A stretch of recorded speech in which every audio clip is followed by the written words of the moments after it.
Qiyomat kunida bu odam abadiy jahannam sohibi bo'ladi. Chunki sehrgar bo'lmaydi. Alloh taologa osiy bo'lmagunga davr. Alloh taologa kufr keltirmagunga davr. Sehrgar qachon kuchli bo'ladi? Qancha Alloh taolodan uzoqlashsa, qancha Alloh taoloni ibodatlari, Alloh taoloning muqaddasotlarini paymon qilib yer osti qiladigan bo'lsa, shu sehrgar eng kuchli sehrgarga aylanadi. Aslida sehrgarning dunyodagi jazosi oxiratdan oldin darbatun bis-sayf dedilar. Qilich bilan uni bo'yniga urishlik. Iblislar, shaytonlar mu'minlarni uyida aylanib yurar ekan.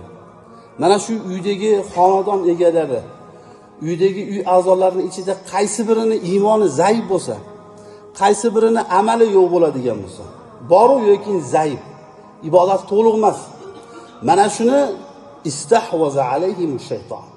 Shularni shayton alayhilarni ushlab oladi. Shularga ularni yo'ldan ozdiradi.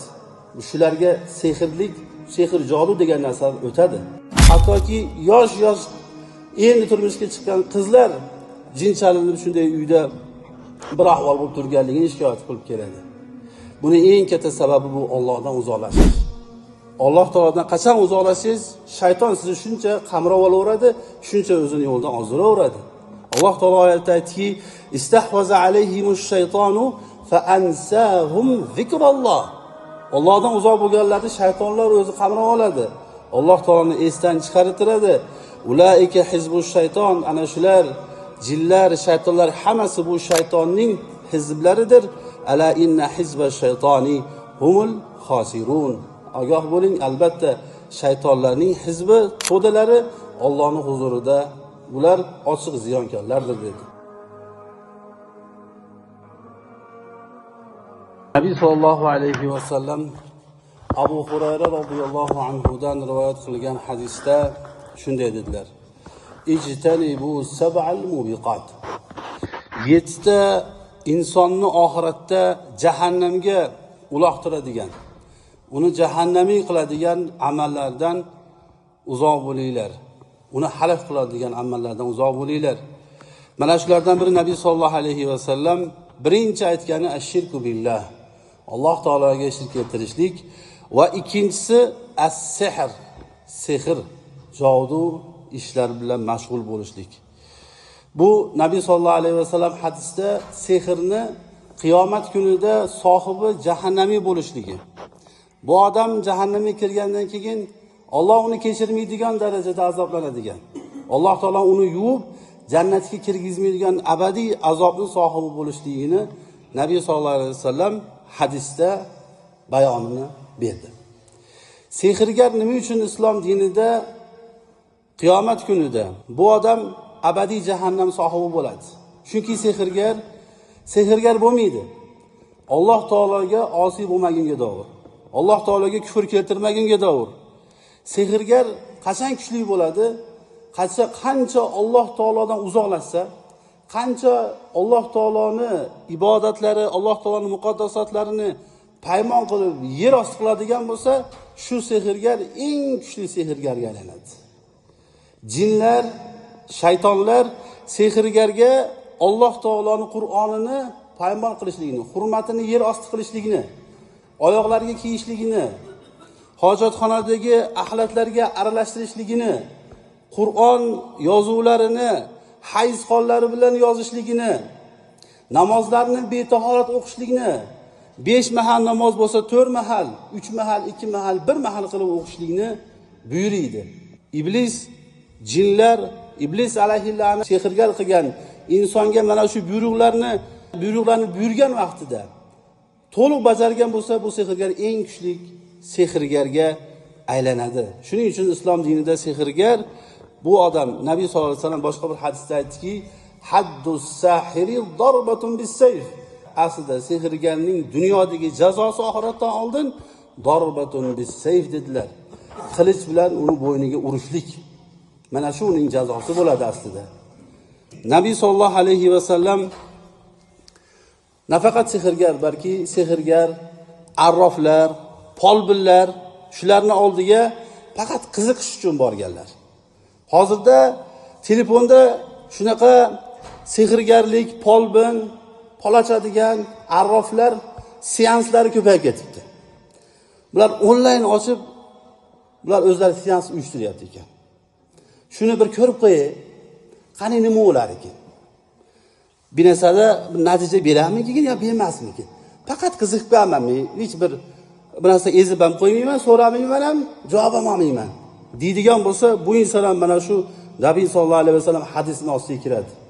Rasululloh sollallohu alayhi vasallam aytdiki, qaysi bir odam kohin, arrof, polbin, sehrgarda agar borib turib faqat so'raydigan bo'lsa, arba'ini eng kami 40 kun u insonni qilgan namozi, ibodati Allohning huzurida qabul bo'lmaydi. Eng kam jazo mana shu.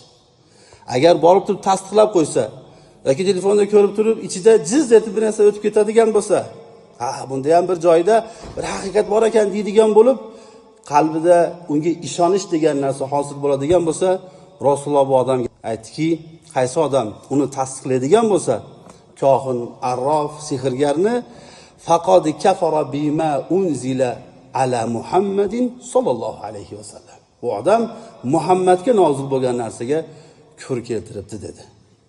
Sehrgarni sehrgar ekanligini birinchi ulamolar aytadiki, belgilaridan, boshlang'ich belgilaridan biri bu onangizni ismini so'raydi.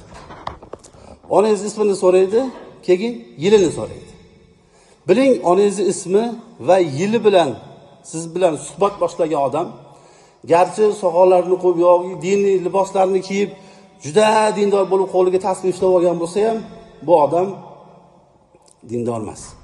Bu odam sehrgar, Allohga kufr keltirgan kofir bo'lgan odam bu odam.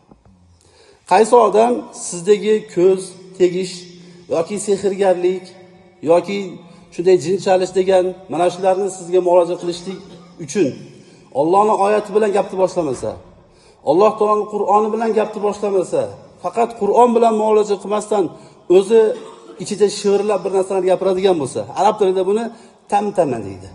Tamtama degani sizga muolajani shivirlash bilan boshlaydi. O'zi pich-pich qiladi, siz tushunmaysiz.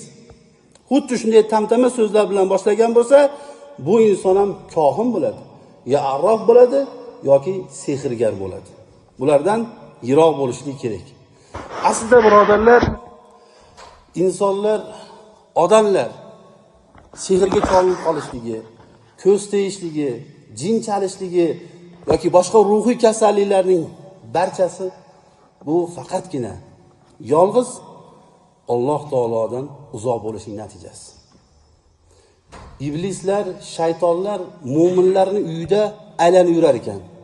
Mana shu uydagi xonadon egalari, uydagi uy a'zolarining ichida qaysi birini iymoni zaif bo'lsa, qaysi birini amali yo'q bo'ladigan bo'lsa, boru yoki zaif, ibodat to'liq emas. Mana shuni istahvaza alayhimush shayton. Shularni shayton alayhilarni ushlab oladi. Shularga ularni yo'ldan ozdiradi. Shularga sehrlik, sehr jodu degan narsalar o'tadi. Alloh taolo oyatda aytadiki, istahvaza alayhimush shayton. Insonlar agar Allohdan uzoq bo'ladigan bo'lsa, mana shunaqa sehrlar, shunday arrof, kohin, polbinlarni qilgan ishlariga chalinib yuraveradi. Hozirda juda ko'payib ketdi. Alloh saqlasin jamiyatda. Bolalar, yigitlar, hattoki yosh endi turmushga chiqqan qizlar jin chalinib shunday uyda bir ahvol bo'lib turganligini shikoyat qilib keladi. Buning eng katta sababi bu Allohdan uzoqlashish. Alloh taolodan qachon uzoqlashingiz, shayton sizni shuncha qamrab olaveradi, shuncha o'zini yo'ldan ozdiraveradi. Alloh taolo oyatda aytdiki, istahvaza alayhimush shaytonu fa ansahum zikralloh. Allohdan uzoq bo'lganlarni shaytonlar o'zi qamrab oladi. Alloh taoloni esdan chiqartiradi. Ulaika hizbush shayton, ana shular jinlar, shaytonlar hammasi bu shaytonning hizblaridir. Ala inna hizbash shaytoni humul xosirun. Ogoh bo'ling, albatta shaytonlarning hizbi, to'dalari Allohning huzurida bular ochiq ziyonkorlardir dedi. Boshqa oyatda Alloh taolo va idza zakata robbaka fil Qur'ani wahda. Ey Muhammad, siz Qur'onda Robbingizni Alloh taoloni agar eslaydigan bo'lsangiz, yolg'iz Allohni eslaydigan bo'lsangiz, ular vallau ala adbarihim nufura. Ular sizni yuzdan qochadi. Ular sizdan qochadi. Sizga yaqinlasha olmaydi. Alloh taoloni qachon doim zikr qilib yursangiz, eslab yuradigan bo'lsangiz, Allohga yaqin bo'ladigan bo'lsangiz, sizdan qochib yuradi. Sehrgar bo'lib tavba qilganlarni aytganlari shuki, ular aytadiki, bizga deydi, shaytonlar aytar edi. Bu shaytonlarning eng kuchlisi ifrit degan nomli bo'ladi. Ifrit. Bu ifrit buni qilgan sehri ancha-muncha odamga ta'sir qilmasdan iloji yo'q. Ifrit juda kuchli bo'ladi. Hattoki u sehrgar bo'lib tavba qilganlar aytadi. Ifrit degan jin biz oldimizga kelib, sen buyurgan buyruqni qila olmayapman. Sen aytgan odamni oldiga borsam topolmayapman. Lekin ko'ryapman, yaqinlashib yo'qotib qo'yapman. Borib turib shu sehrni agar unga qilaman deydigan bo'lib yaqinlashsam, yonib ketyapman degan so'zlarni aytishar edi. Shu odamning hayotini kuzatsak, bu odam doim Alloh taoloni zikr qilib yurar ekan. Doim Allohni eslab yurar ekan. Shuning uchun tongi va tungi zikrlarni hech qanday kanda qilmasdan musulmon odam o'ziga qo'rg'on qilib aytib yurish kerak. Farzandlarga o'rgatish kerak. Uyda benamoz qolmaslik kerak.